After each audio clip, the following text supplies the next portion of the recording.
Hello my dear students.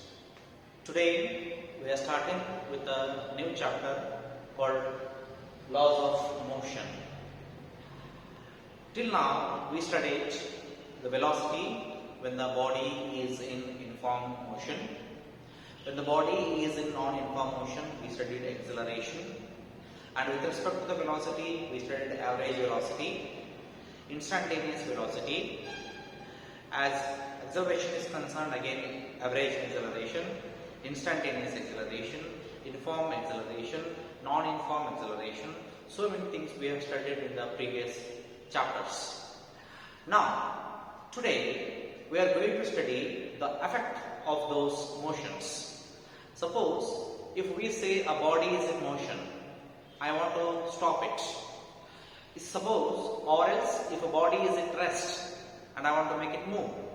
So then, to stop a body, to move a body, an external agency is required. It may be in contact or not in contact with the body. But anyway, an external agency is required.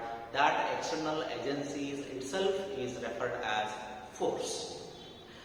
The push or the pull is called force. Just an introduction to you.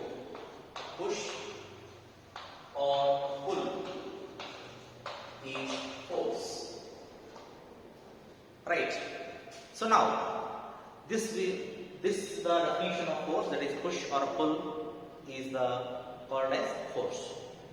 Now, after this, if you go to the next topic called as laws of motion, Newton put forth is three important theories or three important laws concerning to the body which is in motion. Newton's first law of motion, Newton's second law of motion, Newton's third law of motion.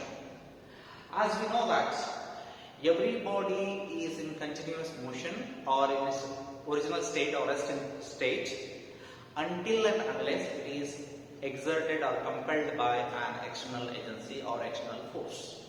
This we know that the Newton's first law of motion. This is also called as law of inertia. Again, after this, so many things will come into picture: inertial and non-inertial motions. That is deleted in this year, and I am not going to deal about that. In the second law, they referred one more important topic called as second law of motion. In the second law of motion, there is a fundamental concept called as momentum. The word momentum is, the symbol of momentum is P. Small p is equal to capital P is equal to m into v. That is mass into velocity. If I multiply the mass with its velocity, then I'll get the momentum of the body. Then they say that in the second law, this force, the force of a moving body is directly proportional to rate of change of momentum. They say here rate of change of momentum. They keep P equal to mv. Then if I write this, they say that here it is directly proportional to rate of change of momentum. Then if I substitute here V equal to m into v divided by dt, then if I write, then I get f into dv by dt, that is equal to ma, because dv by dt is acceleration. Rate of change of velocity is called as acceleration. So f is equal to ma. What very very important formula, because these things we need in the future. That is why I am stating p is equal to mv, concept number 1.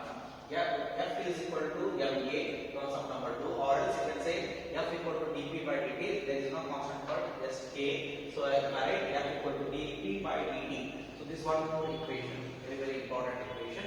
P is equal to mv, f equal to dp by dt, or f equal to ma. One more important thing. And we know that the SI unit of force is Newton. It is measured, force is measured in Newton. I will write here, either you write capital M or else you write small n e w t o n, Newton. And the third one, Newton's third law says that for every action there is equal equal and opposite action. So if I take this one, so if I take two objects, FAB is equal to minus FBA. Two objects are there, the reaction is there. I can say here there is a, for every reaction there is an equal and opposite reaction. So with these fundamentals, these concepts are all were deleted in this year. So with these fundamentals, let us go to the very important topic called as law of conservation of linear momentum.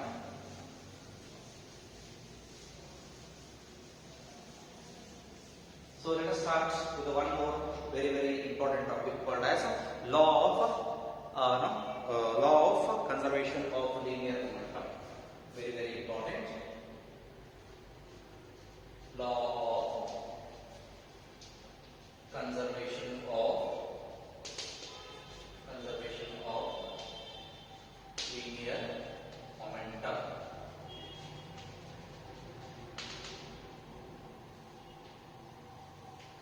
Very important concept. Let's go for the statement. What statement says? Statement says that the total linear momentum,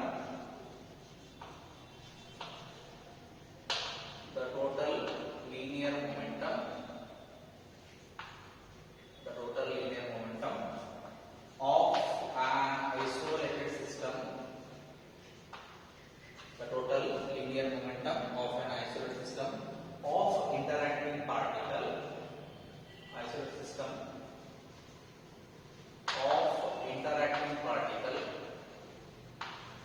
will explain what does it mean by interacting particle is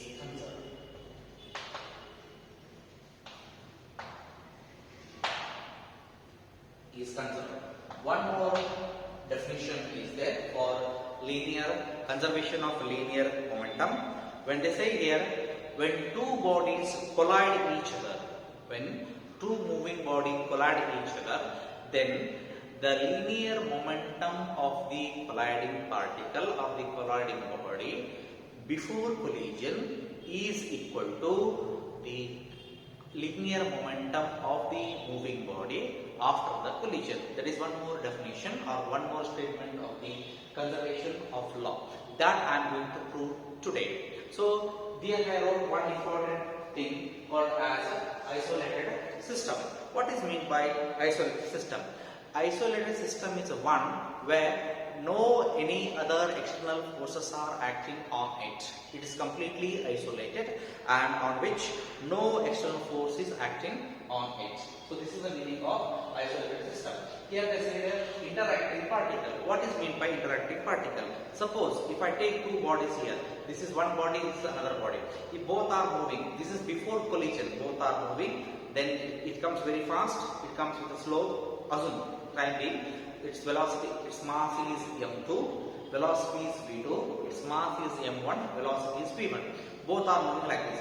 It's going a bit fast, then before collision it is, they collide, now it is in the collision time, then during the collision I can say, after this, now this is moving, then this is moving.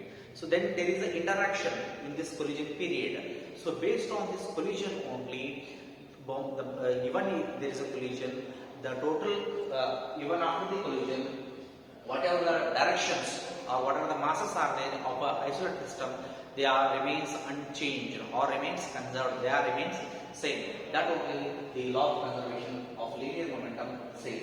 The total linear momentum of an isolated system of an interacting particle is conserved. So now let's look at the proof of it. So we are heading to the proof. So proof. So to arrive at this, let's draw a simple diagram.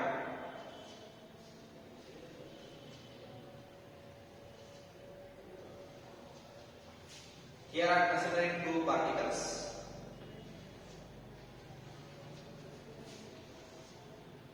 Very simple proof it is. So name them as object A, B, and B. This is one thing. Second thing is, let's consider the directions. This is the direction of A, this is the direction of B. And there are two forces coming to the picture.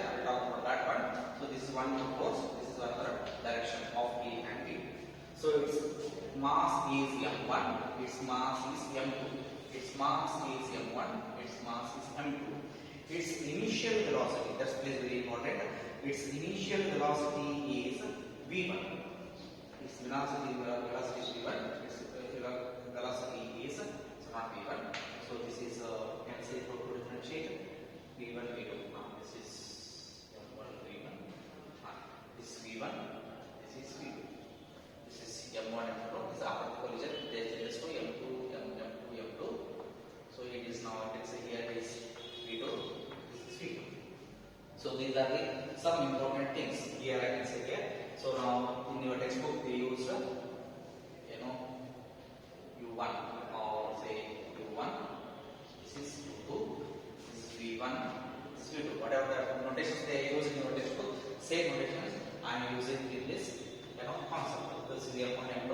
This is also again m1 m2. So these are the concepts used in the textbook. So now here I consider two bodies of mass m1 moving with the initial velocity u1. So here is another body I consider body B, its of mass m2 moving with the initial velocity u2. When they collide each other, two forces come into picture. So this is FBA and this is FAB. What is the meaning of this? Force on B due to A, force on A due to B. So I repeat once again. FBA says that force on B due to A exactly in this direction and force on A due to B acting in this direction. This is the Newton's third law. Here Newton's second law is there. Here Newton's third law is there. After the collision, so let me write one by one. So this is before collision. This is before collision. This is during collision. During collision. This is after collision. After collision. Let us start step by step. Now we have to consider two things. That is before collision, during collision, after collision. Based on this only, that is considered step by step. So now before collision.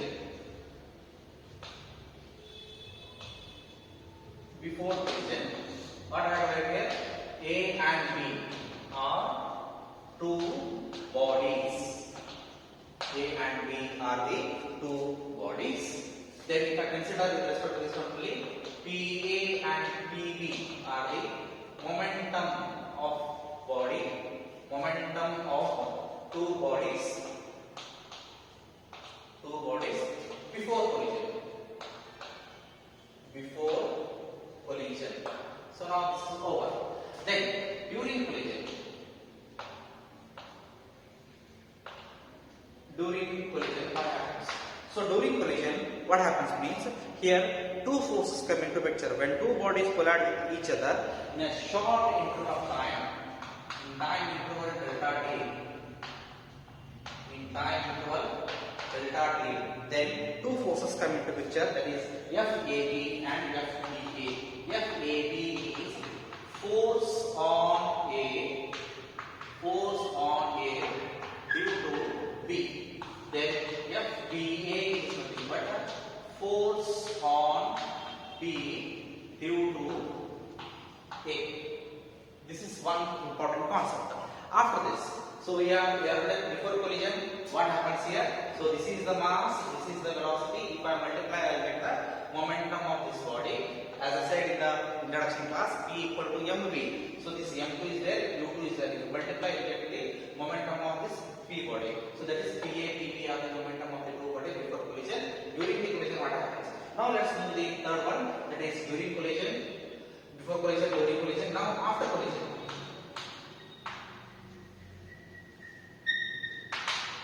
So after collision, what happens? That I have to write here. So now here I have taken PA, PB are the momentum of the two bodies before collision. Let me consider two important things. That is PA prime is the momentum of body A after collision. Similarly, PB dash is the momentum of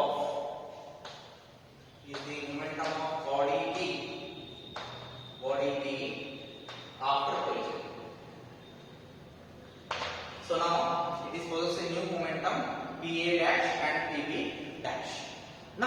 we have to proceed to the next concept. What we have to write? According to the Newton's second law of motion, I'll keep this diagram as it is. Only I will write this part.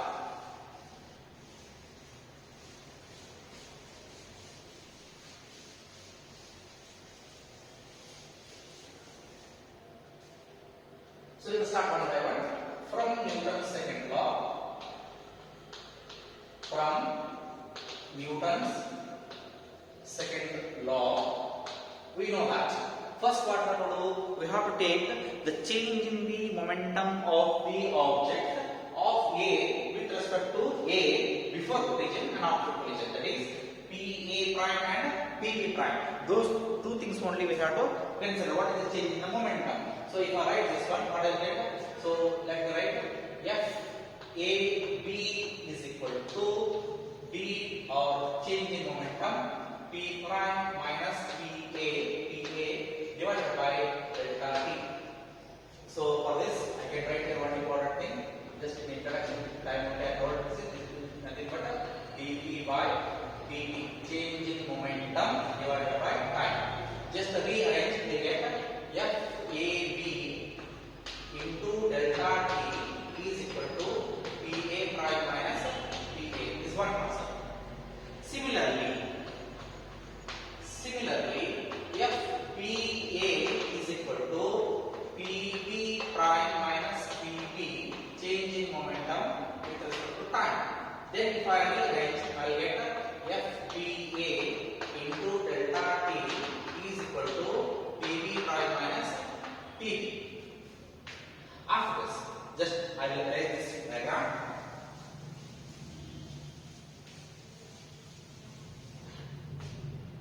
Let us know the Newton's third law. From Newton's third law, what we know are these two are equal or opposite. So we can write that FAB is equal to minus FBA. FAB already I know. This value of FAB and FBA in this equation, what we get? We get PA prime minus PA divided by delta T is equal to minus of PB prime minus PB divided by delta T. Delta T will cancel. So finally we are left with PA prime minus PA is equal to take minus and inside becomes PB prime minus becomes plus and it will become PB. Then rearrange to bring this minus PB this side, bring this PA this side. This becomes PA plus PB is equal to PA prime plus PB prime. This is before collision. The linear momentum of the two objects before collision is equal to the linear momentum of the objects of two bodies, moving body, after the collision. This is after collision. Now friends, this proves the conservation of linear momentum. As I said in the statement itself, when two bodies are moving, when the two or more bodies collide each other, then their linear momentum before collision is equal to the linear momentum after collision. Then if I take this equation, it is PA before collision, PA plus PB is equal to PA prime plus PB prime. Then rearrange just what is PA here, I already know that PA is nothing but the product of mass of the first object and its initial velocity. Then if I substitute those values, I will get M1 U1 plus M2 U2 is equal to M1 V1 plus M2 V2. And one more very important equation as this chapter is concerned, and numerical is concerned, this is also very important topic. Definitely they will ask one problem on this topic, or else they will ask to prove the the linear momentum of a isolated system is conserved. With this we have to prove this before collision is equal to after collision. That we have to prove. So with this I am completing the conservation of linear momentum. Thank you.